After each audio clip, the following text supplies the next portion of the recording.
Thank you all for coming here today. My name is Kiyoki Kerr. I'm the Communications Director for the Hawaii State Teachers Association, and I'm so grateful for you to be here, along with so many folks behind me here who are committed to improving education for every keiki in the state. Without further ado, we're going to get this news conference underway. We're going to call up for some remarks from some of our leaders here, just a few minutes of remarks from each of them, and then open things up to questions.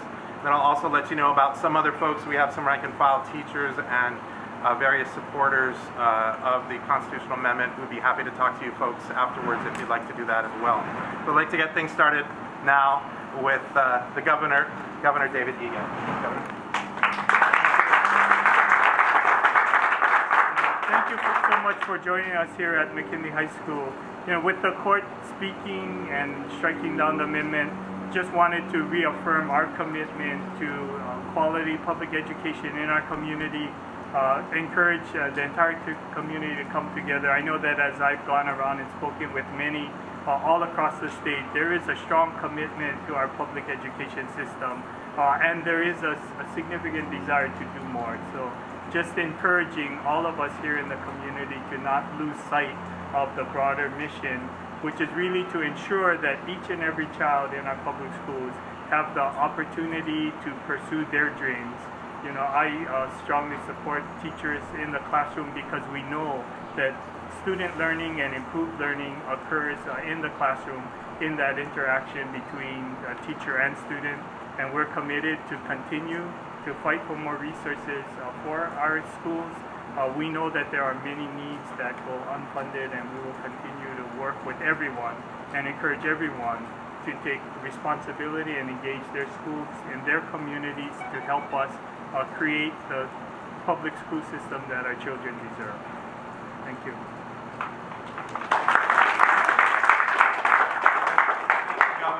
Next, we'd like to call up State Senator Kidani, who is the chair, as you folks know, of the Senate Education Committee. Senator. Aloha.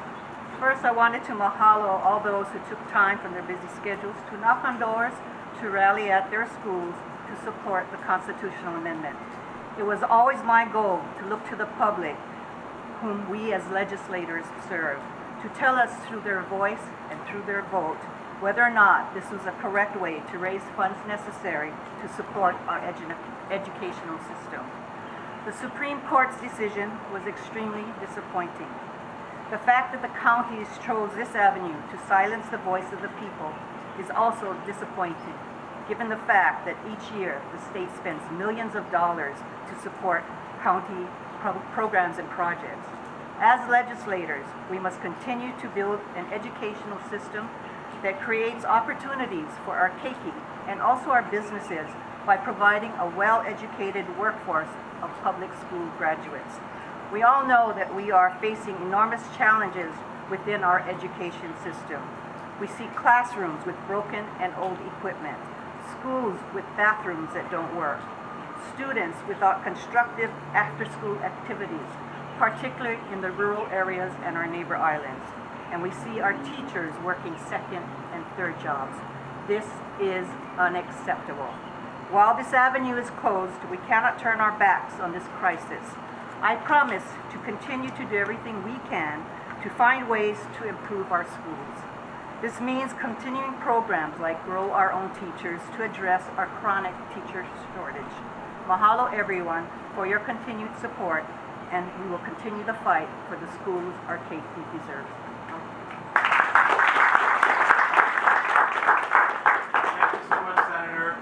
I'd like to call up next Catherine Payne, who is our chair of the Board of Education.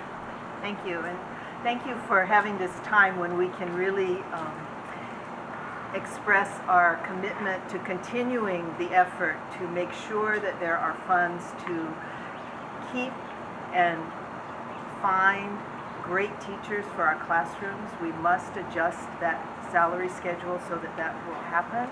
We also need to do many more things to address other working conditions that our teachers are faced with, because we're at a moment when the opportunity for Hawaii schools to become great, not just good, but great, is with us right now, and we want to take advantage of that moment when we have leadership at all levels, teachers in our schools and principals, and community who really want to see the greatest education in our nation right here in Hawaii for all our students. So this is a moment when we need the community to help us, we need the businesses to help us, and we need everyone to recognize that while this previous effort to raise funds is not going to happen, it doesn't mean we can stop. So thank you very much for that. Thank you.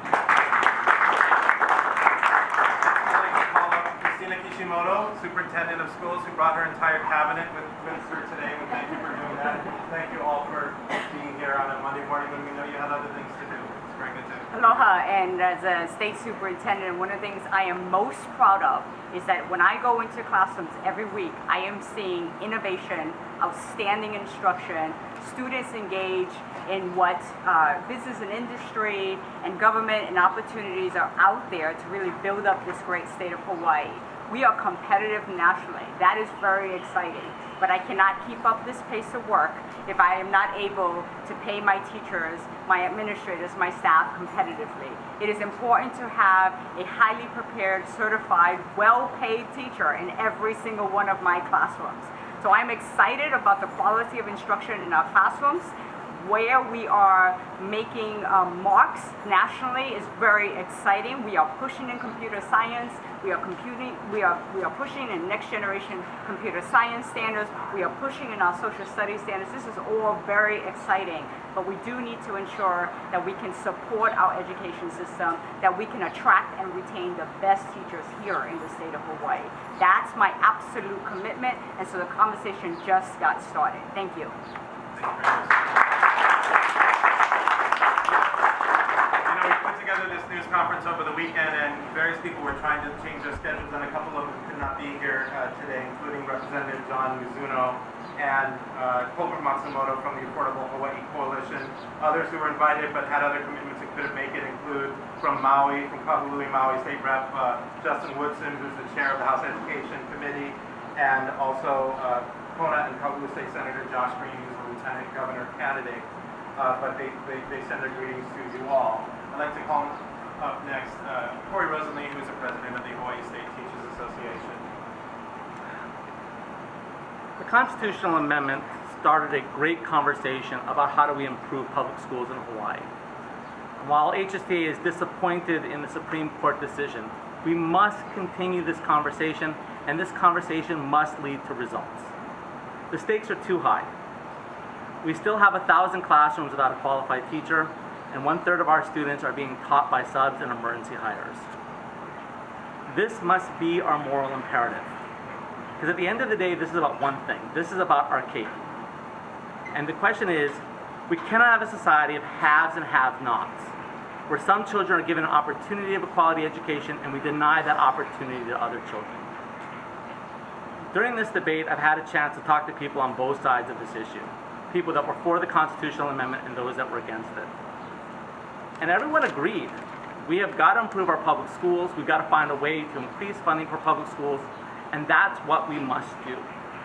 There are some big questions that we still have in front of us. For example, what are we going to do with the teacher shortage crisis? How are we going to make sure that every child has the proper facilities in which to learn it? How do we deal with the needs of our special education students?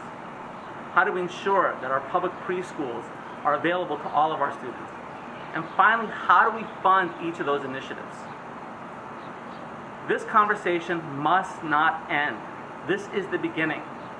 And that is why today we have people from every sector of Hawaii.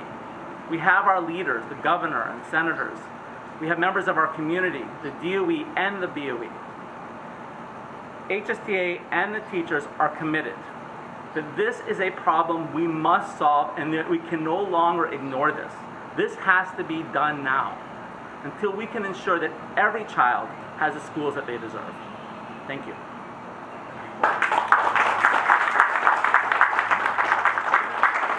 The opportunity that the constitutional amendment would have offered is new revenues, but we are still committed. As you know, public education has been a high priority for me. It's been a high priority for the board, and the superintendent as well. So we will continue to look at, as we build the next biennium budget, about those funding priorities that we can reach with the existing resources. Obviously, I think we continue to look for additional new resources. Act 155, I know Senator Kidani has been very active in looking at how we can utilize public school lands for revenues, and I've committed to finding other state lands. If there are opportunities for us to seek public-private partnerships to generate revenues, we definitely would pursue it. So we will continue to look at other ways that we can come up with the resources to meet the needs of the superintendent and the board. We are all committed to the best education system for our children, and we will seek the resources that we can within the laws and the Constitution that we have. What about a surcharge on the general excise tax? I think we can look at and have that conversation about all of those. As you know, I've been a big proponent of tax modernization. We are about ready to do rollout 4, which deals with personal income tax. At that point, we will have more than $4.5 billion generated off of our new tax system. And I've always believed that that new tax system will give us better data analytics that will generate additional revenues, which could be applied to our public school system. And this is for Cory. Will you try to amend the Constitution again, this time with specific language, or will you just go the legislative route? I mean, this decision just came down on Friday. I think the one thing is we need this conversation with everyone. I think the one thing we want to say right now is that we have this commitment to improve funding for our education. How we do that has to be a conversation we have with the governor, with legislators, with DOE, and the BOE. And I think that that's what goes forward. So at this moment, we do not have any specific plans of what we're going to go forward with, and that all depends on where the conversations lead us. So what's the next step? You said that you have plans, and I'm sure you had a plan B if this option is done.